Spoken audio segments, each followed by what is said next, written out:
नमस्कार, आप देख रहे हैं एनबी न्यूज और मैं हूं आपके साथ योगेश पांडे। स्वागत है आपका राजधानी लाइव में। राजधानी में पिछले 24 घंटे में कोविड-19 के कुल 4,483 नए मामले सामने आए हैं और इसके साथ ही कोरोना की कुल संख्या 18,23,815 हो गई है। दिल्ली सरकार द्वारा जारी स्वास्थ्य बुलेटिन के अनुसार इसी अवधि में 28 लोगों ने वायरस के कारण दम भी तोड़ दिया है, जबकि इससे पहले दिल्ली में अब तक 25,797 लोगों की मौत हो गई है और टेस्ट पॉजिटिविटी दर भी दिल्ली में 7.41% तक गिर गई है, जिसमें वर्तमान में 24,800 सक्रिय कोविड के मामले हैं और जो 8.6% और 29,152 शुक्रवार को रिपोर्ट किए गए थे। राष्ट्रीय राजधानी में वर्तमान में ठीक होने की दर 97.22% है, जबकि मृत्यु दर 1.41% है। तो दिल्ली में कोरोना के मामलों में कमी देखने को मिली है।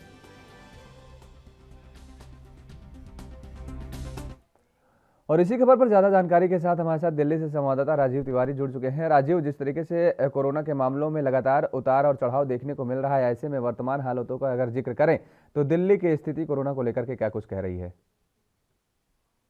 देखिए, बिल्कुल सही कहा आपने। यहाँ पर बात करें जिस तरीके से लगातार जो कोरोना की स्थिति है, वो लगातार कहीं न कहीं घटती हुई नज़र आ रही है और कहीं न कहीं उतार-चढ़ाव भी देखने को मिल रहा है। क्योंकि पिछले 24 घंटे की बात करें तो लगभग 4,000 कह सकते हैं 4,000 से ज़्यादा के आंकड़े हैं, मगर वही चीज़ लगातार पिछले 1-2 दिनों के अंदर बढ़ती हुई और घटती हुई नज़र आई थी। मगर यहाँ पर बात करें मरने वालों की संख्या जो है, वो भी लगभग 28 हो चुकी है। मगर दिल्ली सरकार जो है या फिर कहें स्वास्थ्य विभाग जो है, वो अपनी तरफ से पूरी तरीके से कोशिश करता हुआ नज़र आ रहा है। यहाँ तक कि जो अब आंकड़े घटे हैं उसकी वजह से जो राहत दी गई है व्यापारियों के लिए, कहीं न कहीं ऑड इवन को हटाया गया है, वीकेंड्स कर्फ्यू को हटाया गया है।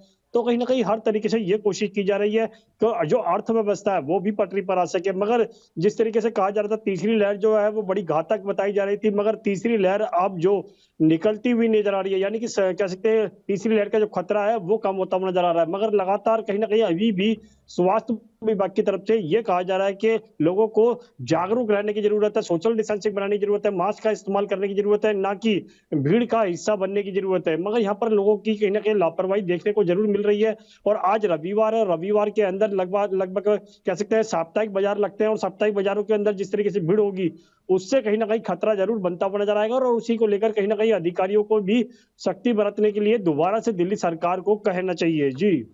बिल्कुल राजीव, लेकिन अगर सख्ती की बात करें तो दिल्ली सरकार की तरफ से छूट भी दी जा रही है। ऐसे में अगर जिस तरीके से जो पॉजिटिविटी दर है उसमें भी कमी देखने को मिली है। पिछले दिनों 10% थी, जो कि अब घट करके 7.7% के आसपास पहुंच गई है।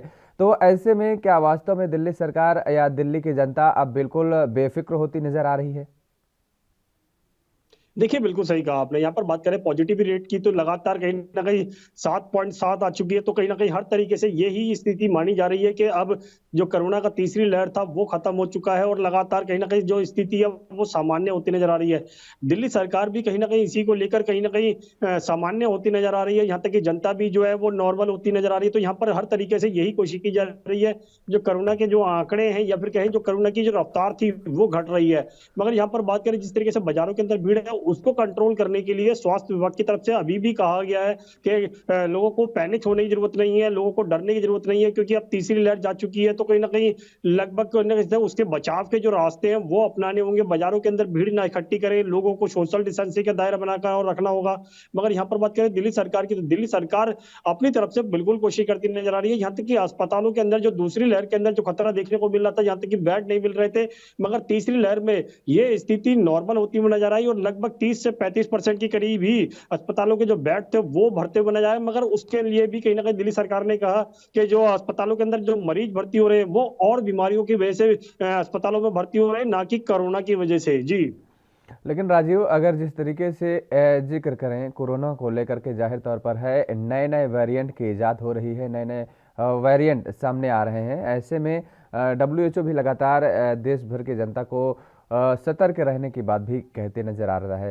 तो क्या कुछ तैयारियां हैं दिल्ली सरकार की नए नए वेरिएंट जो आ रहे हैं उसको लेकर के? देखिए, बिल्कुल सही कहा आपने। अब जो आप जो कोरोना की बात करें या ओमिक्रॉन की बात करें या फिर ओमियोक्रोन के बाद में जो अब कह सकते हैं नया वेरिएंट आ रहा है, वो कहीं न कहीं अब बड़ा घातक बताया जा रहा है, उसकी रफ्तार भी काफ़ी तेज़ बताई जा रही है। मगर यहाँ पर बात करें जिस तरीके से जागरूकता की और यहाँ तक कि डब्ल्यूएचओ की तरफ से भी और स्वास्थ्य विभाग की तरफ से भी बिल्कुल कह दिया गया है कि लोगों को जागरूक होने की ज़रूरत है, ना कि मास्क छोड़ने की ज़रूरत है, ना ही सोशल डिस्टेंसिंग कम करने की ज़रूरत है। तो यहाँ पर कहीं न कहीं लोगों को जागरूक रहना पड़ेगा, जो भीड़ का हिस्सा नहीं बनना है, यहाँ तक कि सोशल डिस्टेंसिंग बना के रखनी है। मगर खास तौर पर बात करें दिल्ली सरकार के जो अधिकारी हैं, उनको जिनको बाज़ारों के अंदर लगाया गया है, उनको कहीं न कहीं अधिकारियों को यही चीज़ को मैनेज करना होगा कि बाज़ारों के अंदर भीड़ ना इकट्ठी हो, बाज़ारों के अंदर सोशल डिस्टेंसिंग बनी रहे, लोग बाग मास्क का इस्तेमाल करें, चाहे वो जुर्माने की डर की वजह से हो या फिर कोरोना की वजह से हो, मगर कहीं न कहीं मास्क का इस्तेमाल करते रहना चाहिए। मगर यहाँ पर बात करें जिस तरीके से बाज़ारों के अंदर लापरवाही देखने को मिल रही है, खास तौर पर अधिकारियों की तरफ से, लोगों की तरफ से, तो वो कहीं न कहीं तीसरी जो कह सकते हैं आप जो नए वेरिएंट है उसके लिए कहीं न कहीं दावत देता हुआ नज़र आ रहा है। मगर यहाँ पर एक बात करें उस वेरिएंट से बचने के लिए दिल्ली सरकार और डब्ल्यूएचओ की तरफ से बिल्कुल कह दिया गया है कि लोगों को जागरूक रहने की ज़रूरत है, सोशल डिस्टेंसिंग बना के रखने की ज़रूरत है, मास्क का इस्तेमाल करना है। तो कहीं न कहीं देखना बिल्कुल, होगा जो नया वेरिएंट आ रहा है उसके बचाव के लिए और कितने रास्ते अपनाए ठोस जाएँगे कदम और उठाए जनता जा रहे कितनी हैं और उसका क्या कुछ फॉलो किए करेगी जा और रहे जो हैं। अधिकारी हैं उनको कितना फॉलो करा पाएँगे। जी। बिल्कुल, चलिए बहुत-बहुत शुक्रिया राजू हमारे साथ जुड़ने के लिए। तो दिल्ली से संवाददाता राजू हमारे साथ जुड़े हुए थे जिन्होंने कोरोना की जानकारी पूरी अपडेट दी, दिल्ली में क्या स्थिति बनी हुई है।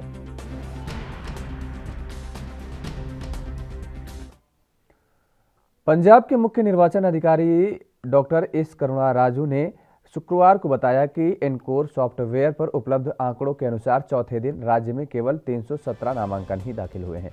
नामांकन के 3 दिनों के दौरान 302 नामांकन दाखिल होने के साथ अब राज्य में दाखिल हुए नामांकन की कुल संख्या 619 हो गई है।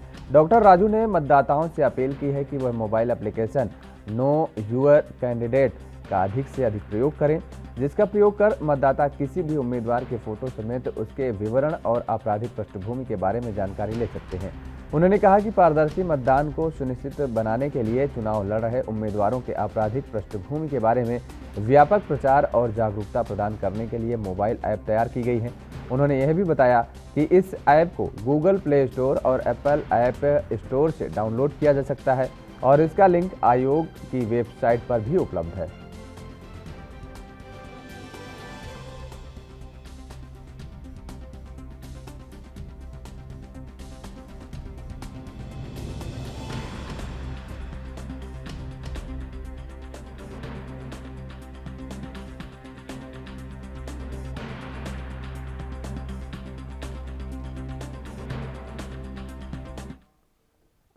और इसी खबर पर ज़्यादा जानकारी के साथ हमारे साथ चंडीगढ़ से संवाददाता अमित कुमार सीधेला भी जुड़ चुके हैं। अमित, जिस तरीके से लगातार जो आपराधिक पृष्ठभूमि के जो कैंडिडेट हैं उनको लेकर के लगातार इलेक्शन कमीशन सतर्क कर रहा है, लोगों को जानकारी के बारे में आगाह कर रहा है कि कैसे उनके बारे में जानकारी ले सकते हैं आम जनता या आम लोग, और इसके साथ ही साथ राजनीतिक दलों को भी ये हिदायत दी जा रही है कि जो भी आपराधिक छवि के लोगों को टिकट दिया जाएगा तो उन लोगों के बारे में पूरा खाका, पूरा डिटेल आपको देना होगा। ऐसे में और क्या कुछ जानकारी दी इलेक्शन कमीशन ने? देखिए, इलेक्शन कमीशन ने अगर हम चाहें कि और पहले ये चीज स्पेसिफाई की कि कितने केसेस अब तक हम चाहें कितने नॉमिनेशन फाइल हो चुके हैं। अगर हम बात करें तो 317 नॉमिनेशन फाइल हो चुके हैं और इससे पहले अगर हम बात करें 3 दिन में 302 नॉमिनेशन फाइल हुए थे। तो नॉमिनेशन की हम बात करें तो 619 नॉमिनेशन अब तक फाइल हो चुके हैं। 117 इलेक्शन के स्पॉट्स के लिए अगर हम कहें कि अब तक 619 लोगों ने अपने नामांकन भर दिए हैं और नामांकन में अगर हम कहें कि आज ब्रेक लगी है, अगर हम कहें कि आज किसी भी तरह के नामांकन एक्सेप्ट नहीं किए जाएंगे, तो आप देख सकते हैं कि आज तक की अगर हम बात करें तो 619 लोगों ने नामांकन भर दिए हैं और जिसमें सभी का डाटा अगर हम कहें कि इलेक्शन कमीशन की तरफ से अपलोड कर दिया गया है केवाईसी ईसीआई, जो हम कहें कि ये मोबाइल ऐप है जिसके जरिए कोई भी कैंडिडेट अपनी कॉन्स्टिट्यूएंसी के कैंडिडेट्स की कौन कौन नॉमिनेशन भर रहा है, क्या उनके ऊपर कोई क्रिमिनल केस है या नहीं है, अगर पेंडिंग है या क्या है, उन सब की एफिडेविट, और यहाँ तक कि ये भी देख सकता है कि पिछले 5 साल में उनकी सोर्स ऑफ इनकम बढ़ी है घटी है, क्योंकि बकायदा प्रूफ लगाने पड़ते हैं कि आपका इनकम टैक्स कितना गया है। तो आप देख सकते हैं हर चीज स्पेसिफाई की गई है कि लोगों को अपने कैंडिडेट जो उनके एरिया से कैंडिडेट इलेक्शन लड़ रहा है वो चीज क्लियर हो सके, लोग जान सके कि क्या कोई केस दर्ज हुआ है, उनपे क्या कोई मुकदमा दर्ज हुआ है, कि क्या कोई क्रिमिनल बैकग्राउंड है, वो सब चीज स्पेसिफाई की गई है। बकायदा एक, अगर हम कहें कि अगर कैंडिडेट्स के पास कोई भी क्रिमिनल बैकग्राउंड नहीं है तो एक ग्रीन लाइन आती है जहां पे सीधे तौर पे लिखा होता है कि कोई भी क्रिमिनल बैकग्राउंड नहीं है। पर अगर कोई भी क्रिमिनल केस है या किसी तरह के क्रिमिनल केस पेंडिंग है तो बकायदा नीचे एक रेड लाइन आती है जो हाईलाइट करती है कि कैंडिडेट के पास एक क्रिमिनल बैकग्राउंड है। तो ये एक, अगर हम कहें कि सभी लोगों के लिए या फिर उनके मेन वोटर्स के लिए एक इंफॉर्मेशन का एक बहुत अच्छा जरिया है। उन्हें अपने कैंडिडेट्स को ग्राउंड लेवल पे देखिए आप एग्जैक्टली पढ़ सकते हैं कि उन्होंने क्या क्या डिटेल दी है, कि उनके पास खुद कितना पैसा है, उनकी फैमिली के पास कितना पैसा है, पिछले 5 साल में उनकी नेटवर्क कितनी बड़ी है, कितना उन्होंने उधार लिया है मार्केट से, कितना उनके पास खुद का पैसा भी पड़ा हुआ है। तो ये सब चीजें कैंडिडेट को, अगर हम कहें कैंडिडेट की जानकारी लोगों तक पहुंचाती है और लोगों को सक्षम बनाती है कि वो समझ सके कि कैंडिडेट जो पहले विनिंग कैंडिडेट था क्या उसने कोई तरह का घपला किया है, क्या उसके इनकम सोर्स में कोई बहुत ज्यादा वृद्धि आई है। तो कई चीजें हैं जो लोग इस जरिए से अंडरस्टैंड कर सकते हैं। तो ये जो दूसरी चीज अगर हम सीधे कहें कि इस बार कैंडिडेट को ज्यादा, अगर हम कहें कि अपने खुद क्रिमिनल बैकग्राउंड हाईलाइट करने होंगे, अगर सीधे हम तौर पे कहें कि अगर हम कहें कैंडिडेट्स को एडवर्टाइजमेंट देनी होगी तो उस पर भी जोर दिया गया। पर फाइनली अगर हम कहें कि सबसे इंपॉर्टेंट चीज हो जाती है कि आमतौर पे कैंडिडेट्स वो शायद लोग इतना ज्यादा ध्यान नहीं देते ना, पार्टियों पे देते हैं कि अगर एक पर्टिकुलर पार्टी का कैंडिडेट है ऑटोमेटिकली लोग उन्हें सपोर्ट करते हैं क्योंकि हम उन्हें कैडर वोट्स मानते हैं। जैसे कि अगर हम बात कर लें कि अकाली दल की बात कर ले, आम आदमी पार्टी की बात कर ले या फिर सिर्फ कांग्रेस की बात कर ले, अब बकायदा पार्टीज को अपने पोर्टल्स पे ये जानकारी देनी होगी कि हमने कैंडिडेट खड़ा किया, इसके अंदर क्रिमिनल बैकग्राउंड है। तो इस तरह से सीधे तौर पे लोग ज्यादा जागरूक हो सकते हैं अपने कैंडिडेट को लेके कि यहाँ से ये कैंडिडेट लड़ रहा है, ये कैंडिडेट लड़ रहे हैं और इनमें इस कैंडिडेट की सभी छवि बिल्कुल साफ है और इसके पास क्रिमिनल बैकग्राउंड है। तो ये सब फैक्टर्स अब लोग कंसीडर कर सकते हैं क्योंकि लोग अवेयर होते जा रहे हैं और जैसे, और इलेक्शन कमीशन कोशिश कर रहा है कि लोग ज्यादा से ज्यादा अवेयर रहें और अपने लिए सबसे बेहतर कैंडिडेट को चुने। जी बिल्कुल। लेकिन सबसे बड़ी बात अमित यहाँ पर एक ये और भी सामने आती है कि जिस तरीके से नामांकन की प्रक्रिया लगातार जारी है, 619 प्रत्याशियों ने अपने नामांकन दाखिल कर चुके हैं, इसकी आखिरी तारीख कब होगी जब तक कि नामांकन वापस ली जा सकती है? हाँ देखिए, अगर हम आखिरी तारीख की बात करें तो 1 फरवरी तक आखिरी तारीख है। अगर हम कहें कि इसके बाद 2 दिन रह जाएंगे क्योंकि आज नामांकन फाइल नहीं किए जाएंगे, इसकी बकायदा जानकारी एस करुणा राजू दे चुके हैं कि संडे को कोई भी नामांकन एक्सेप्ट नहीं किए जाएंगे। पर अब 2 दिन रह जाते हैं। 1 फरवरी तक हम सीधे तौर पे कह सकते हैं कि लास्ट अगर नामांकन का दिन रहेगा, उसके बाद 2 फरवरी को स्क्रूटनी रखी गई है और वहीं 3 फरवरी से अगर हम कहेंगे 4 फरवरी तक लास्ट डेट होगा अपने नॉमिनेशन वापस लेने के। तो आप देख सकते हैं कि कुछ ही दिन रह गए हैं। सीधे तौर पे अगर हम कहें कि 5 दिन के अंदर ही हमें डिसाइड हो जाएगा कि पंजाब में किन किन कैंडिडेट्स अपने किन किन पार्टीज के कैंडिडेट इलेक्शन लड़ रहे हैं, क्योंकि अभी भी फेरबदल चल रही है। अगर हम कहें कि अभी भी उठापटक हो रही है, मैं एक बड़ा एग्जांपल हम ले सकते हैं कि बीजेपी के एक बहुत ही सीनियर नेता मदन मोहन मित्तल बीजेपी का दामन छोड़ के अकाली दल में शामिल हो गए। तो आप देख सकते हैं बड़ी हिट सीधे तौर पे बीजेपी को इस वक्त लगी है, वो भी नामांकन के टाइम पे, नॉमिनेशंस के टाइम पे। तो आप देख सकते हैं कि जब तक नॉमिनेशंस के टाइम पीरियड पड़ा आता कि यानी कि सीधे तौर पे 1 फरवरी तक हम कह सकते हैं कि बहुत बड़ी उठापटक पंजाब में हो सकती है। अब ये देखना होगा, बीजेपी को एक बहुत बड़ा झटका लग चुका है, क्या दूसरी पार्टीज को भी ऐसे और झटके लग सकते हैं, ये हमें जरूर देखना होगा। जी बिल्कुल अमित, लेकिन सबसे बड़ी बात यहाँ पर है, अगर इलेक्शन कमीशन का जिक्र करें तो क्योंकि तमाम सारी अराजकता इस दौरान देखने को मिलती है, तमाम सारे नियमों का उल्लंघन को ताक पर रखने का नेता लोग काम करते हैं भी देखने को मिलता है। ऐसे में इलेक्शन कमीशन की तरफ से क्या कुछ व्यवस्थाएं की गई हैं? देखिए, अगर हम कहें कि सीधे बॉर्डर चेकिंग्स बढ़ा दी गई है, अगर हम कहें कि सीधे तौर पे चेकिंग्स बहुत ज्यादा बढ़ चुकी है। अगर हम कहें कि पिछला जो डाटा दिया गया था उसमें 85 करोड़ के करीब इलीगल सामग्री पकड़ी गई थी, जिसमें ड्रग्स थे, 50 करोड़ से ज्यादा के ड्रग्स थे, कई लाख लीटर शराब पकड़ी गई थी। तो आप देख सकते हैं इलेक्शन कमीशन अपनी तरीके से ये कोशिश कर रहे हैं कि जो main money power, muscle power और ड्रग्स, जो हम एक अगर हम सीधे तौर पे कह दें कि वो एक बड़ा फैक्टर बनता जा रहा है, इन तीनों का इस्तेमाल कोई भी कैंडिडेट ना कर सके, इसके लिए उन्होंने आम जनता को भी एक बहुत बड़ा हथियार दिया था और अभी भी दिया हुआ है, सी विजिल ऐप। इसके जरिए कोई भी अगर हम कहें कि आम जनता या आम व्यक्ति चाहे तो अनोनिमस या फिर अपनी आईडी डालकर कोई भी वीडियो या फोटो अपलोड करता है तो विद इन 100 मिनट, देखिए 100 मिनट के अंदर इलेक्शन कमीशन कार्रवाई करेगा। ये चीज मैंडेटरी कर दी गई है। सी विजिल एक ऐसा हथियार आम जनता के हाथ में दे दिया है कि अगर कोई भी कैंडिडेट अनफेयर मींस इस्तेमाल करता नजर आए तो उसको तो उनके ऊपर फोटो खींच के या वीडियो बनाकर तुरंत एक्शन के लिए उस ऐप के जरिए एक बकायदा लोकेशन आ जाती है, किस टाइम पे ये हुआ है और ये कहाँ पे हो रहा है, और तुरंत उस स्पॉट पे इलेक्शन कमीशन टीम को जाना होगा, मैंडेटरी है। खुद इलेक्शन कमीशन ने स्पेसिफाई किया है कि अगर कोई भी कंप्लेंट सी विजिल से आती है तो with in 100 minute election commission action लेगा। तो आप देख सकते हैं कि इस बार कैंडिडेट्स के लिए अनफेयर मीन इस्तेमाल करना कितना मुश्किल है, क्योंकि आम जनता को काफी ज्यादा पावर दी गई है कि कैंडिडेट अगर इलेक्शन लड़ेंगे और साफ तरीके से लड़ेंगे तो लोग स्वागत करेंगे, पर अगर कोई अनफेयर मीन इस्तेमाल करता नजर आता है तो उनके लिए आम जनता ही एक बड़ा, अगर हम कह सकते हैं, मुसीबत खड़ी कर सकती है। जी बिल्कुल, आपने जिस तरीके से कहा कि तमाम सारी व्यवस्थाएं की गई हैं, चाक चौबंद की गई हैं, ऐसे में इलेक्शन कमीशन के लिए लेकिन एक बेहद चुनौती भरा अगर ये कहें कि माहौल सामने आने वाला है, क्योंकि नेताओं की जो अपनी एक कहते हैं कि स्ट्रेटजी होती है, अपनी जीत के लिए किसी भी हद तक वो जा सकते हैं, साम दाम दंड भेद हर तरीके के प्रयोग अपनाने में लगे रहते हैं।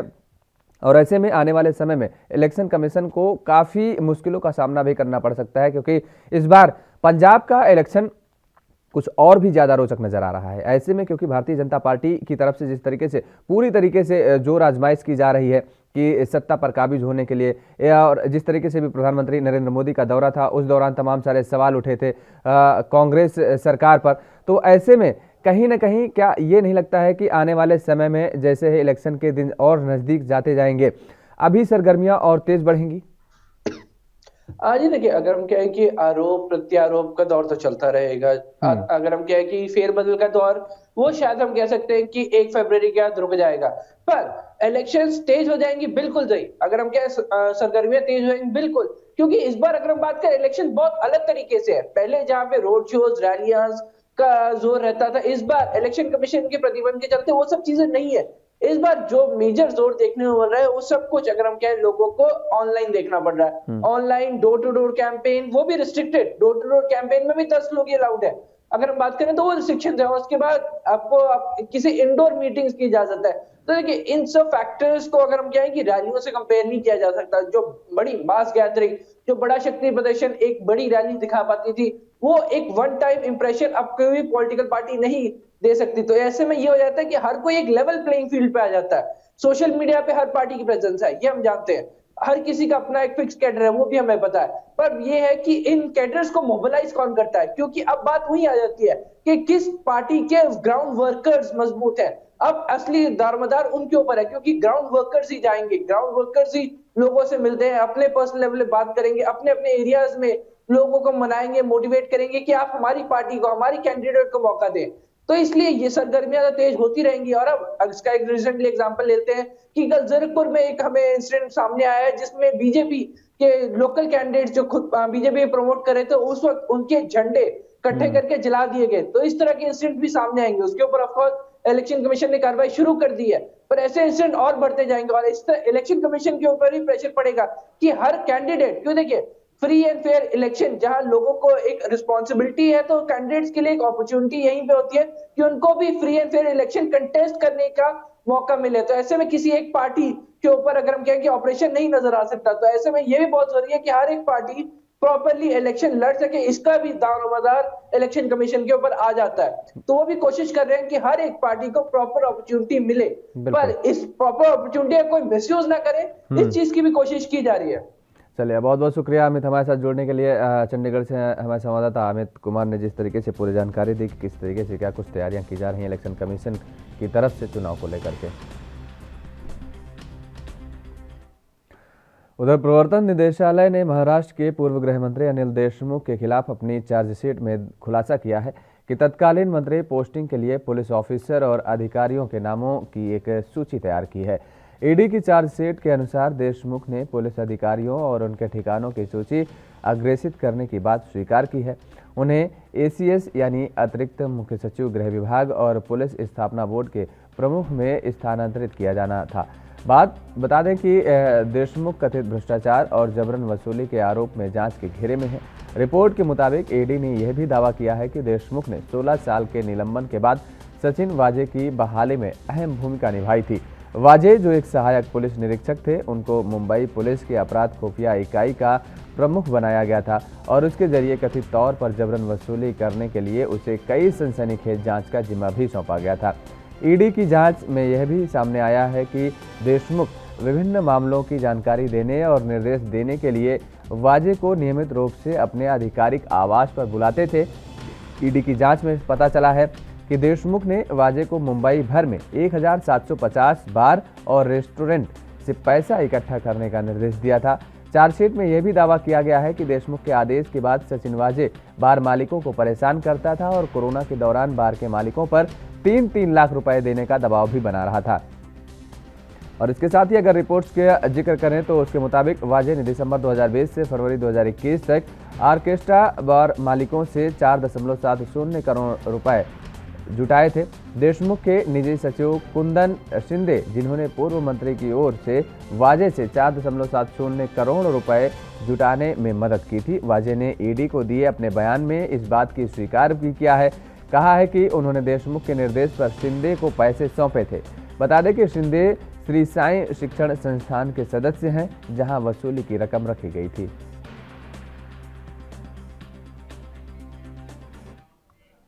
और इसी खबर पर ज्यादा जानकारी के साथ हमारे साथ मुंबई से संवाददाता सत्य प्रकाश सोनी जुड़ चुके हैं, सीधे लाइव हैं।